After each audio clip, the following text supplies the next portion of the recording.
너희는 말씀을 행하는 자가 되고 듣기만 하여 자신을 속이는 자가 되지 말라.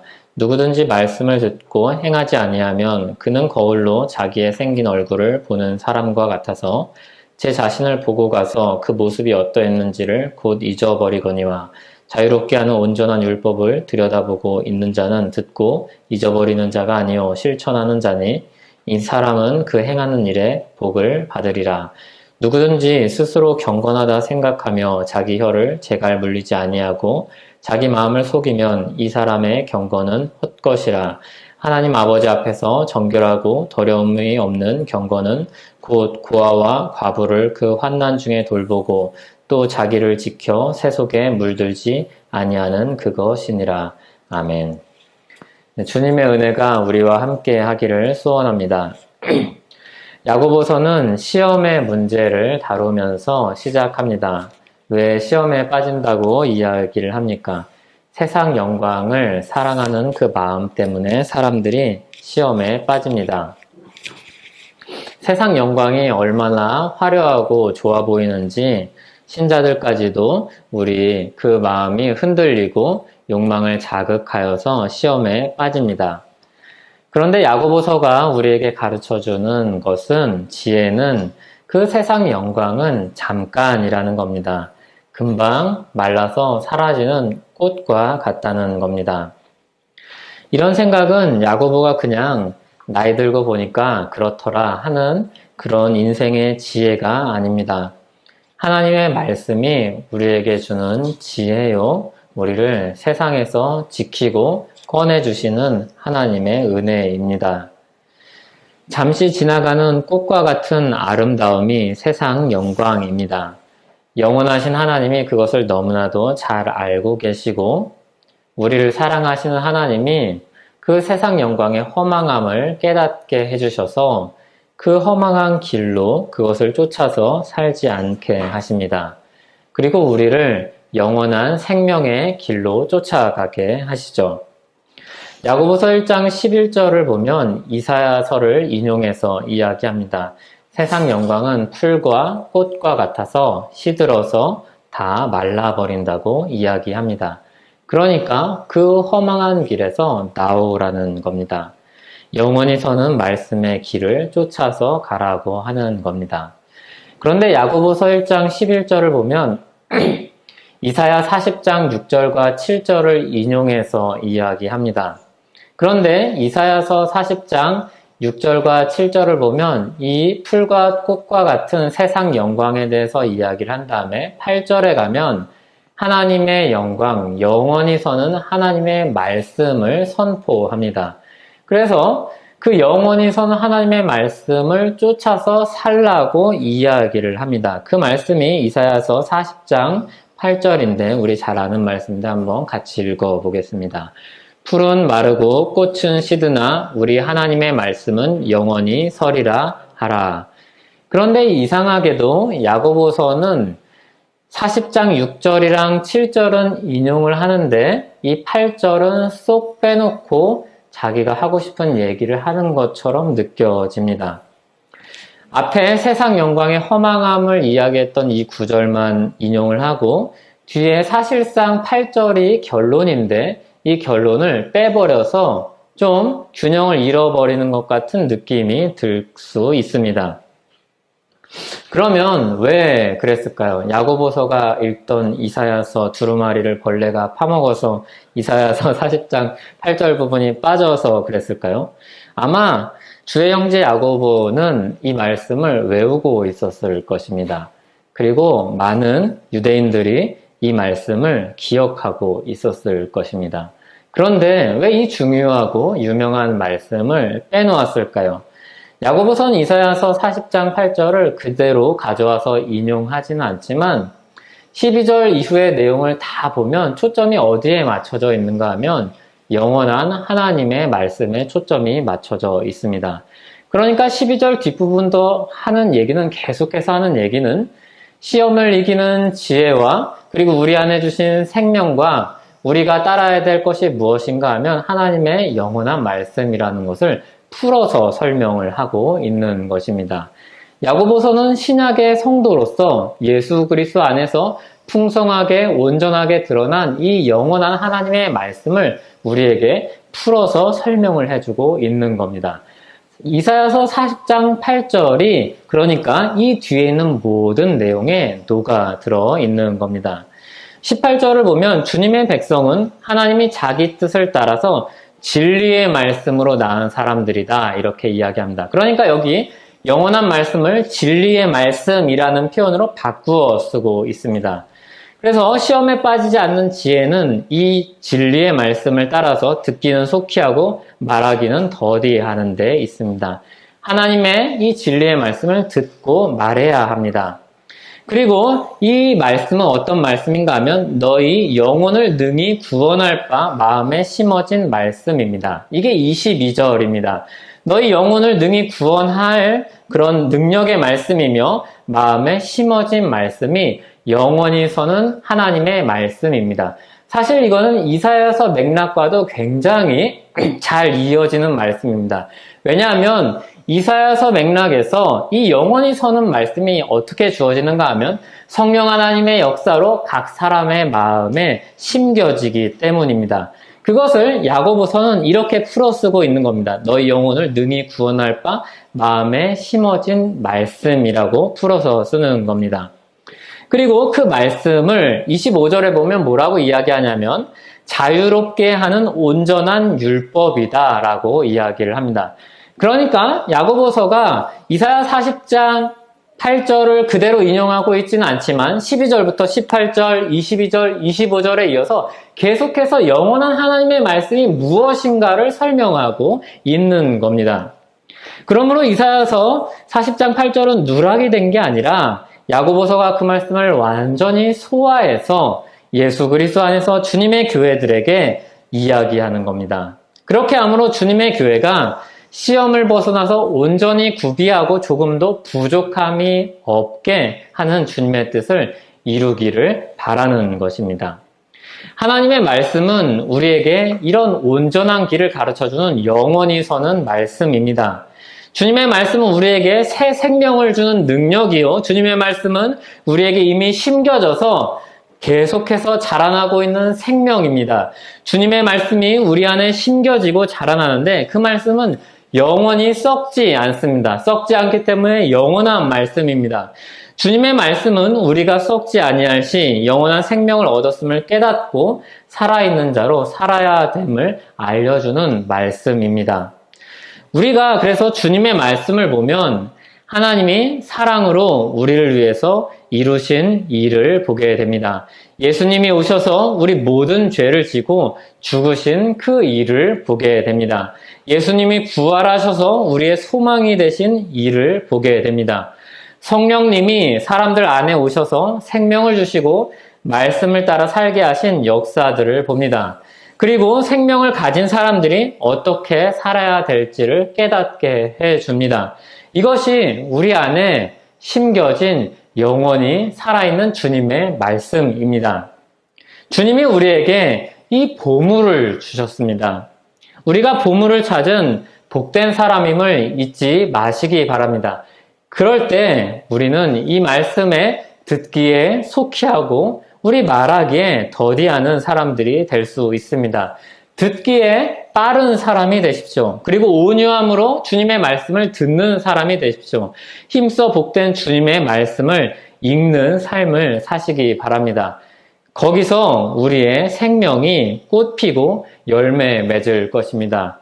우리가 어떻게 행할 수 있는가? 우리가 어떻게 더 주님의 사랑을 베풀며 살 수 있는가? 우리가 어떻게 주님을 더 쫓아서 닮아갈 수 있는가? 그 해답은 주님의 말씀을 더 속히, 더 힘써 듣고 온유함으로 받는 데 있습니다. 그것이 우리 안에 이미 심겨져서 주님은 그것을 사용하길 원하십니다. 그것을 적극적으로 쓰기를 원하십니다. 그러면 이제 그 말씀을 가지고 그 말씀이 심겨진 사람들이 어떻게 살아야 하겠습니까? 그 말씀이 정말로 주님의 살아계신 하나님의 말씀이라면 그것을 하나하나 열어서 보고 확인해야 되지 않겠습니까? 우리가 만약에 정말로 맛있는 초콜릿을 선물로 받았다면 그 초콜릿에 껍질을 하나씩 까서 입에 넣어서 우리 몸으로 먹고 경험해 보아야 되지 않겠습니까? 초콜릿이 너무 맛있는 초콜릿을 받아서 너무 좋다 하면서 그것을 그냥 냉장고에 쟁여 놓겠습니까? 그것을 입에 넣어서 이게 얼마나 단지 어떤 단맛이 있는지 이것을 비로소 먹을 때야지 그게 의미가 있지 않겠습니까? 그런데 우리는 달고 오묘한 말씀이라고 찬송하지만 주님의 말씀을 소에 멀리 냉장고에 넣어버리고 그냥 문을 닫고 살아버릴 때가 얼마나 많은지 모릅니다. 그 영양가가 아주 풍성하고 그 달콤한 주님의 말씀을 열심히 먹어서 살도 좀 찌고 건강해지는 저와 여러분이 되면 좋겠습니다. 말씀을 행하는 자가 되고 듣기만 하여 자신을 속이는 자가 되지 마시기 바랍니다. 이것은 진리와 가까이 있지만 실제로 진리와 무관하게 사는 거짓된 삶입니다. 마치 바리새인과 같은 사람이죠. 바리새인들은 얼마나 진리의 말씀과 가까이 있던 사람들입니까? 그런데 우리가 알다시피 얼마나 진리와 멀리 있던 사람입니까? 자신을 속이는 사람들입니다. 자신이 진리와 굉장히 가까이 있는 사람들처럼 생각하고 말하고 사람들조차도 그렇게 여기는데 실제로는 전혀 진리의 말씀과 가까이 있지 않은 사람들입니다. 그래서 자신이 마치 진리 안에 있는 것처럼 스스로 속는 사람들입니다. 예를 들어서 내가 살았다 하지만 산 사람으로 해야 될 일을 하나도 하지 않고 있는 사람과 같습니다. 살았으면 뭘 해야 되겠습니까? 먹고 마시고 그 힘으로 무언가 움직이기도 하고 뭐라도 해야지 그게 살아있는 사람 아니겠습니까? 먹고 또 먹고 자고 아무것도 안 하면 그것을 우리가 산 사람이라고 말하기가 어려운 것입니다. 그런데 그냥 그 자리에 앉아서 하루 이틀, 한 달, 1년 내내 나 산 사람이다. 내가 예수 그리스도의 복음으로 새 생명을 얻은 사람이다 라고 외쳐봐야 소용이 없는 겁니다. 주중에 세상 영광만 쫓아서 살다가 주일에 와서 예배 들으면서 내가 주님의 백성이지 하는 것과 같은 것입니다. 바리새인들이 내가 주님의 말씀을 속속들이 알지, 이 말씀도 내가 외우고 있고 이 말씀도 내가 설명할 수 있고 이 말씀이 어디에 나오는지 내가 너무나도 잘 알고 있지 라고 말하면서 자신의 삶은 전혀 그 말씀과 동떨어진 삶을 사는 것과 같은 겁니다. 그게 자신을 속이는 것입니다. 이 사람들이 말씀을 듣기만 하는 사람입니다. 이에 대한 설명이 23절에서 24절에 나오는데 다시 한번 읽어보도록 하겠습니다. 누구든지 말씀을 듣고 행하지 아니하면 그는 거울로 자기의 생긴 얼굴을 보는 사람과 같아서 제 자신을 보고 가서 그 모습이 어떠했는지를 곧 잊어버리거니와. 아침이 되면 우리는 거울을 보고 자기를 살핍니다. 자기 얼굴이 어떻게 생겼는지 몰라서 거울을 보는 사람은 아무도 없을 것입니다. 얼굴에 내가 뭐가 묻었나? 나가서 부끄럽지 않겠나? 눈곱이 끼었나? 머리는 괜찮나? 살피는 겁니다. 그리고 거울을 보고 나서 나가면 잊어버리는 겁니다. 잊어버리는 거죠. 거기서 봤던 그 얼굴을 잊어버린 겁니다. 내 얼굴이 어떻게 생겼는지 잊어버리는 게 아니라 내 얼굴에 뭐가 있었는지, 내 얼굴에 지금 상황이 어떤지 이것을 잊어버리는 겁니다. 저도 그런 경험이 많습니다. 아침에 단정하게 잘 하고 나오는데 늘 단정하게 나오죠. 저도 제정신인 사람이니까요. 근데 누가 그랬는지 나중에 보면 머리가 막 이상하게 되어 있는 겁니다. 그리고 가끔 설교 끝나고 거울 보면 깜짝깜짝 놀랍니다. 내 머리가 이런 상태로 유튜브에 나오는 것인가? 막 그런 생각을 할 때가 있습니다. 그런데 거울을 볼 때만 해도 잘 살펴서 온전하게 유지를 합니다. 그런데 거울 앞을 떠나면 잊어버리는 겁니다. 그 온전한 모습에서 멀어지는 겁니다. 내가 어떤 사람이었는지, 내가 누구인지 잊어버리는 겁니다. 내가 진리의 말씀으로 나온 주님의 백성이라는 사실을 잊어버리는 겁니다. 내가 주 안에서 살 때 가졌던 그 아름다움을 잊어버리는 겁니다. 주님의 말씀이 보여준 가장 사람다운 그 하나님의 형상을 잊어버리는 겁니다. 누가 이렇습니까? 듣기만 하고 행하지 않는 사람이 이런 사람인 겁니다. 말씀을 볼 때는 가장 이 세상에서 아름다운 사람과 같죠. 그런데 이 말씀을 떠날 때 사람들은 이것을 잊어버리고 듣기만 하고 행하지 않을 때 전혀 이 말씀과는 동떨어진 사람이 되는 겁니다. 성경 말씀을 많이 듣고 책도 많이 읽고 신학도 배웁니다. 그런데 삶이 없습니다. 정말로 신앙생활과 똑똑함은 별개입니다. 똑똑해서 이해도 잘하고 다른 사람들에게 무엇이 어떠한지 설명도 잘합니다. 그런데 그렇게 살지는 않습니다. 어떤 사람은 그런데 복잡한 거 이해도 못하고 잘 알지도 못하고 설명도 못하는데 예수 믿고 나면 예수님을 믿는 사람으로 착하게 살아야 되겠다는 그런 생각을 가지고 정말로 그렇게 착하게 살려고 애씁니다. 누가 진리의 말씀에 가까이 서 있는 사람입니까? 착각하면 안 됩니다. 우리가 스스로에게 속으면 안 됩니다. 주님의 말씀을 잘 알고 있다고 우리가 진리의 말씀에 가까이 붙어 있는 사람이라고 착각하면 안 됩니다. 주님과 동행한 사람이라고 우리가 스스로를 속이면 안 됩니다. 누가 정말로 살아있는 사람입니까? 듣고 행하는 사람이 정말로 살아있는 사람입니다. 누가 주님의 백성입니까? 누가 주님의 백성답습니까? 누가 주님이 보시기에 진짜 주님의 백성으로 주님 나라를 드러낸 사람으로 수고하고 있구나라고 칭찬받을 수 있겠습니까? 듣고 행하는 사람입니다. 누가 주님을 따라하는 사람입니까? 주님의 말씀을 잘 배워서 알고 온유함으로 그것을 받아서 행하는 사람입니다. 누구에게 참 생명이 있습니까? 주님의 말씀을 듣고 그것을 살아있는 자로서 행하는 사람이 참 생명이 그에게 있는 것입니다.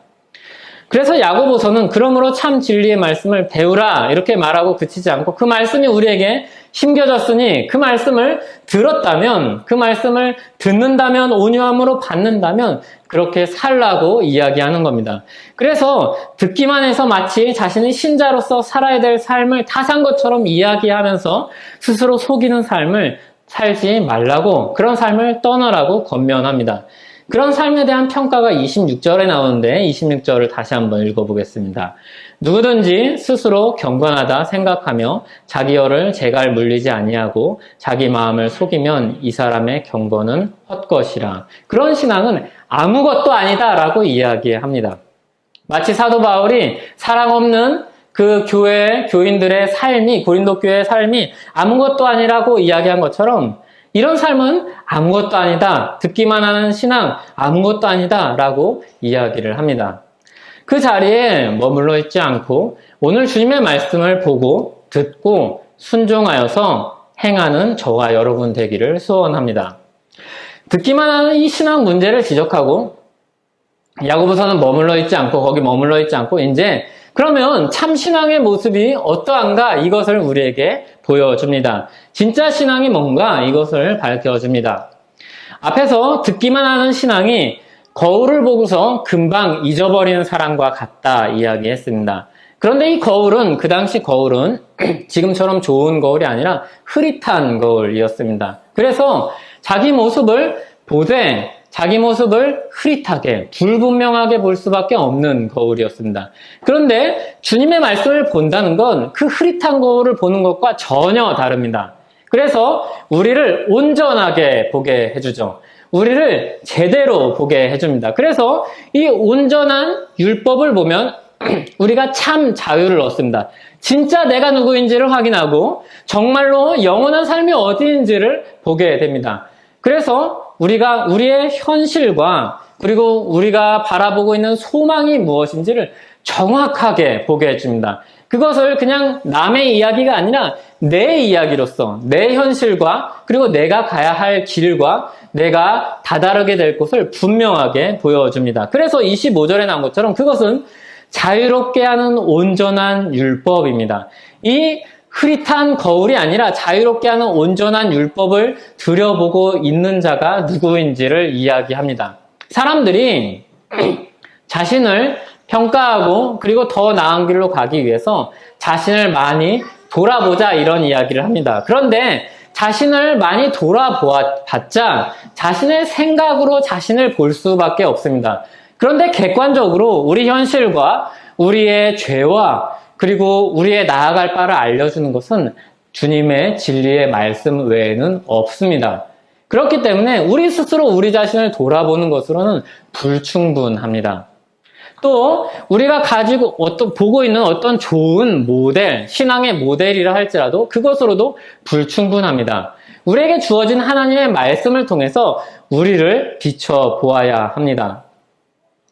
그래서 그 말씀을 보고 진짜로 듣는 사람은 실천하게 됩니다. 왜냐하면 우리가 거울을 볼 때 우리 얼굴에 흠이 있으면 바로잡아야 될 것이 있으면 우리는 그 거울을 보고 바로잡기 때문입니다. 그리고 그 행한 일로 인해서 복을 받게 됩니다. 그 영원한 하나님의 말씀이 가르쳐주는 길은 복된 길이기 때문입니다. 이 가르침은 예수님의 가르침에서 그대로 가져온 것인데 누가복음 11장 28절을 같이 한번 읽어보겠습니다. 예수께서 이르시되 오히려 하나님의 말씀을 듣고 지키는 자가 복이 있느니라 하시니라. 말씀을 듣기만 하는 사람과 대조되는 모습이죠. 바리새인들과 다른 모습입니다. 말씀을 듣고 지키는 자가 복이 있습니다. 그 행한 일이 헛되지 않을 것이라는 겁니다. 그 수고가 하나님 앞에 인정받고 하나님이 인도하시는 그 길 가운데 복된 길을 가게 될 것이라는 겁니다. 왜냐하면 이것을 하나님이 인정하시며 하나님이 우리에게 정말로 원하시는 바이며 하나님이 우리 안에서 심긴 말씀을 통해서 이루실 것이기 때문입니다. 진리 안에서 행하는 참된 신앙의 이 수고는 아무것도 헛되지 않을 것입니다. 우리가 하나님 앞에서 사람들이 아무도 모를지라도 우리가 하는 모든 수고는 헛되지 않을 것입니다. 그래서 우리는 내가 이러려고 이렇게 열심을 냈나 이런 생각이 들지 않을 정도로 하나님이 우리에게 그 큰 상을 내려주실 것입니다. 오히려 주님이 우리에게 상을 주실 때는 내가 긴가민가 하면서 살 때도 있었고 하기 싫은데 주님의 말씀이라 억지로 한 때도 있었는데 그것조차도 인정해 주시고 상을 주시다니 정말로 복되구나 이런 생각을 하게 될 것입니다. 그렇게 말씀하고 그렇게 살았던 분이 바로 예수님이십니다. 이 예수님의 가르침을 보면 마태복음 5장 17절에서 19절을 한번 읽어보겠습니다. 내가 율법이나 선지자를 폐하러 온 줄로 생각하지 말라. 폐하러 온 것이 아니요 완전하게 하려 함이라. 진실로 너희에게 이르노니 천지가 없어지기 전에는 율법의 1.1획도 결코 없어지지 아니하고 다 이루리라. 그러므로 누구든지 이 계명 중에 지극히 작은 것 하나라도 버리고 또 그같이 사람을 가르치는 자는 천국에서 지극히 작다 일컬음을 받을 것이요 누구든지 이를 행하며 가르치는 자는 천국에서 크다 일컬음을 받으리라. 주님의 말씀을 듣고 작은 힘으로라도 그것을 지켜 행하는 자는 천국에서 크다 일컬음을 받을 것입니다. 하나님의 말씀을 듣고 행하는 자는 크다 일컬음을 받을 것입니다. 그리고 주님은 이렇게 제자들에게, 주님의 백성들에게 가르치신 대로 그런 삶을 따라서 순종하였습니다. 하나님이 주신 그 예언의 말씀을 쫓아서 자기 사명을 감당하였습니다. 자신에게 맡겨진 하나님의 일을 행하셨습니다. 사람들을 사랑하시되 끝까지 사랑하셨습니다. 그 사랑을 따라서 행하시되 십자가까지도 마다하지 않으셨습니다. 예수님이 십자가를 지신 이유는 그냥 이 땅에 오셔서 보니까 십자가가 아니고서는 이들을 구원할 수 없겠다는 판단이 들어서가 아니라 영원하신 주님이 영원하신 말씀을 통해서 하나님이 계획하신 바를 쫓아서 간 것입니다. 순종하여서 간 것이죠.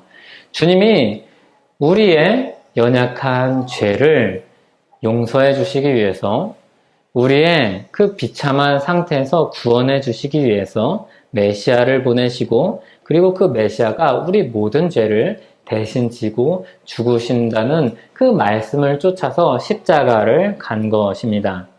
자기를 희생하여 사람들을 살릴 수 있음을 말씀을 통해 아시고 그것이 하나님의 뜻임을 아시는 주님이 십자가에 오르시는 겁니다.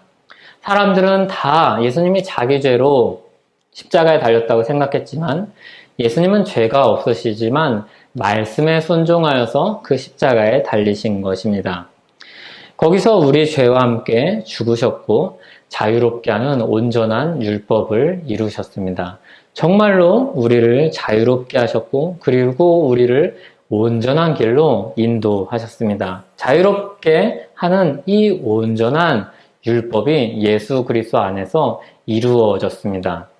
그렇기 때문에 예수님은 자유롭게 하는 온전한 율법을 실제로 이루신 분이며 그 토대를 놓으시며 우리의 근거가 되시는 분이며 또한 우리의 모범으로서 우리가 말씀에 순종하는 그런 삶을 살아야 될 발자취이기도 합니다. 우리의 롤모델이기도 합니다. 말씀을 쫓아서 살았던 사람의 정점이라면 바로 예수님입니다. 예수 그리스도의 십자가야말로 말씀을 쫓아서 순종한 삶의 정점입니다. 사랑하는 사람들을 위해서 사랑하는 그 희생의 삶이 그 십자가에 아주 선명하게 나타나 있기 때문입니다. 우리가 소설이나 드라마나 영화를 보면 가슴이 뭉클해지고 눈물을 자아내는 장면들이 있습니다. 우리가 언제 그렇습니까? 사랑하는 사람들을 위해서 희생하는 모습을 볼 때 우리의 마음은 감동을 받습니다. 사랑하는 사람들을 위해서 매를 맞기도 하고 총을 맞기도 하고 사랑하는 사람을 위해서 대신 억울함을 당하기도 하고 사랑하는 사람들을 위해서 대신 피해를 보기도 합니다. 그런 연인이나 부모나 형제를 보면서 우리는 감동을 받습니다. 그리고 우리는 그거보다 훨씬 더 큰 감동과 그리고 진리를 예수 그리스도의 십자가에서 확인합니다. 이와 같은 주님의 사랑을 사도 바울은 이렇게 설명합니다. 은사가 많던 고린도 교회에 내가 잘났다, 나는 누구파다 이렇게 하는 사람들에게 사랑이 없으면 그거 다 헛것이다. 그런데 사랑은 오래 참는다. 주님의 사랑을 보느냐? 주님이 우리를 사랑하셔서 얼마나 오래 참으신지 보았느냐? 주님의 사랑은 얼마나 온유한지 아느냐? 받아주고 이해한다. 그런데 너희는 늘 싸우는구나. 시기하지 않는다. 누가 더 큰지에 관심이 없다. 우리를 얼마나 더 크게 하실지에 오히려 주님은 관심이 있고 오히려 잘 될 때마다 박수 쳐주시고 우리가 듣고 행하는 그 작은 일에도 얼마나 칭찬해 주시는지 모른다. 당연히 자랑도 없고 교만도 없고 무례함도 없고 자기 유익을 우선하지도 않고 성내기도 더디하고 진리와 함께 기뻐한다고 이야기합니다. 주님의 교회로서 모든 것을 참으며 모든 것을 믿으며 모든 것을 바라며 모든 것을 견디는 그 사랑을 품고 살라고 이야기합니다. 그 사랑이 어디에 있습니까? 예수 그리스도의 십자가 사랑에 있습니다. 우리는 그 사랑을 주님의 성육신한 생애 전체와 그리고 십자가에서 죽으신 그 날 가운데 우리는 보게 됩니다. 주님의 십자가에서 주님은 자존심도 버리고 억울함도 받으시고 낮고 낮은 자리로 가셔서 주님의 말씀을 이루셨습니다. 그래서 거기서 우리를 자유케 하시고 온전하게 하시는 그 사랑을 나타내셨습니다. 사랑의 말씀을 듣고 행하는 자의 모범이자 방향성을 우리는 예수 그리스도 안에서 봅니다. 예수님은 그렇게 하나님의 율법을 듣고 행하여 이루셨습니다. 우리를 자유하게 하셨습니다. 주님을 보면 우리는 무엇을 보는가 하면 심겨진 말씀의 씨앗이 열매를 맺을 때 얼마나 아름다운지를 보게 됩니다. 마태복음 13장 31절 32절을 한번 읽어보겠습니다. 또 비유를 들어 이르시되 천국은 마치 사람이 자기 밭에 갖다 심은 겨자씨 한 알 같으니 이는 모든 씨보다 작은 것이로되 자란 후에는 풀보다 커서 나무가 되매 공중의 새들이 와서 그 가지에 깃들이느니라. 아멘. 심겨진 한 알의 씨앗이 처음엔 너무 작아 보였는데 우리 안에 심겨진 말씀의 씨앗이 처음에는 너무 작아 보였는데 그게 나중에 열매를 맺는 거를 보니까 그 안에 담긴 생명과 잠재력이 얼마나 큰지 자란 후에는 큰 나무가 되고 공중의 새들이 와서 거기 와서 깃들입니다. 사람들이 거기 와서 마음의 안식을 얻죠. 평안을 얻죠. 하나님 나라의 그 기쁨을 얻죠. 그래서 어떤 사람에겐 100배, 어떤 사람에겐 60배, 어떤 사람에겐 30배, 한 사람 안에서도 어떤 날은 100배, 어떤 날은 60배, 어떤 날은 30배의 결실을 맺습니다. 심겨진 말씀이 우리 삶에서 들음에 머무르지 않고 행함으로 열매를 맺을 때 얼마나 아름다운 열매가 맺히는지 모릅니다. 우리는 그 열매들 중에 하나로 예수 그리스도의 사랑의 그 열매로 맺힌 사람들이며, 그리고 우리는 또한 주님의 나무로서 주님의 말씀을 따라서 그런 열매를 맺는 사람들입니다. 예수 믿는 사람들은 내가 좋은 땅인가 고민할 필요가 없습니다. 내가 좋은 땅이 아니면 어쩌지 걱정할 필요가 없습니다. 그 걱정, 그런 고민 가지고 살라는 말씀이 아니라 앞에서 우리가 쭉 읽어왔던 것처럼 이 말씀이 우리 안에 심겨졌습니다.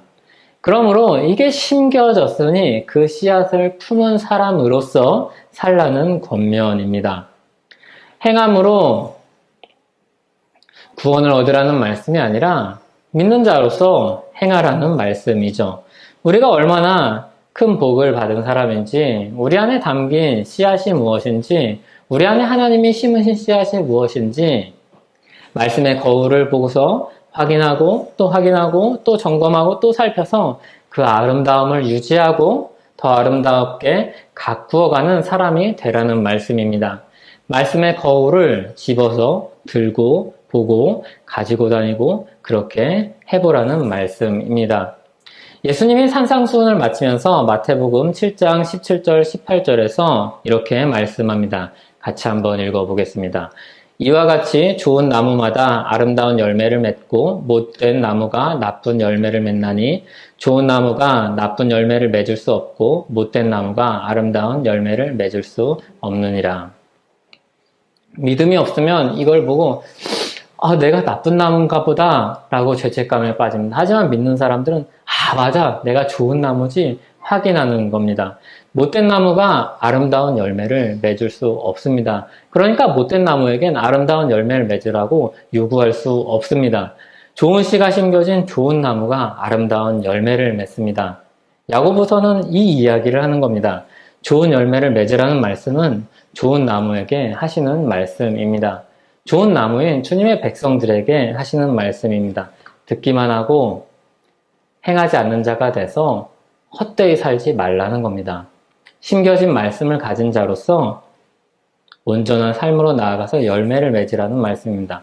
그러므로 진짜 경건, 참된 신앙생활이 무엇인가 하면 우리가 얼마나 성경 지식을 많이 쌓았고 신학 지식을 많이 쌓았는가가 아니라 내 삶에서 얼마나 열매 맺는가로 평가되어야 하는 겁니다. 그래서 우리의 열매로 우리를 아는 것입니다. 들음과 행함이 같이 있어야 합니다. 그래서 야고보서는 더 강력하게 행함 없는 믿음이 죽었다라고까지 이야기하는 것입니다. 참된 경건은 무엇입니까? 하나님이 인정하는 경건은 무엇입니까? 가장 작은 자를 사랑으로 섬기고 자기를 세상에서 지키는 것입니다. 27절을 한번 다시 읽어보겠습니다. 하나님 아버지 앞에서 정결하고 더러움이 없는 경건은 곧 고아와 과부를 그 환난 중에 돌보고 또 자기를 지켜 새 속에 물들지 아니하는 그것이니라. 아멘.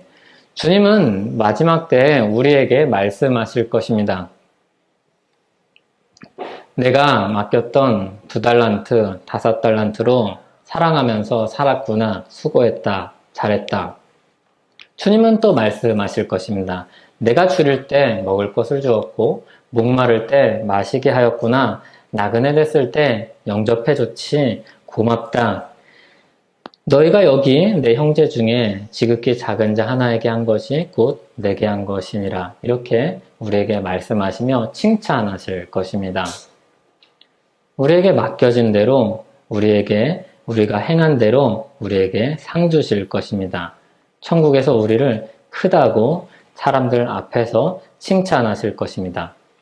예수님의 발자취를 쫓아서 각자에게 맡겨진 것들로 사랑을 베풀며 살려고 했던 그 모든 수고를 주님이 다 기억하시고 그것을 그때 다 드러내시고 칭찬하실 것입니다. 이게 우리가 가지고 있는 복이요, 우리 안에 심겨져서 열매 맺을 씨앗입니다. 참된 신앙생활은 말씀을 듣는 데서 시작하지만 그 열매는 말씀을 듣고 행하는 데서 열림을 기억하시기 바랍니다. 그러므로 씨앗으로 머물러 있지 마시고 나무가 되고 열매를 맺으시기 바랍니다. 야고보서 1장은 뒤에 나오는 내용의 서론 역할을 한다고 하였습니다. 본론으로 들어갈 우리는 준비를 한 겁니다. 특히 우리는 1장에서 27절에서 언급한 것처럼 참으로 사랑하는 삶과 우리를 거룩하게 지키는 일에 대해서 이야기하였습니다. 그리고 이에 대한 세세한 내용을 2장부터 나누게 될 것입니다. 진리의 말씀으로 하나님이 낳으신 여러분, 그 진리의 말씀 안에 거하여서 듣고 행하여서 열매 맺는, 그리고 그렇게 하여서 예수님의 향기를 풍기면서 사는 저와 여러분 되기를 바랍니다. 같이 기도하겠습니다. 주님께서 우리에게 심으신 씨앗이 얼마나 복된지 다시 한번 말씀을 통해서 확인합니다. 또 그 씨앗이 열매 맺을 때 얼마나 아름답게 풍성하게 많은 사람들에게 좋은 것으로 열매 맺을지 우리는 기대합니다. 또 주님이 우리의 모든 수고를 아시며 마지막 때에 그 수고를 가지고 주님이 우리를 칭찬하실 것을 믿고 바라봅니다. 주님, 믿고 행하는 자가 되길 원하오니 내 생각과 내 마음과 내 의지를 붙들어 주시옵소서. 예수님의 이름으로 기도하옵나이다. 아멘.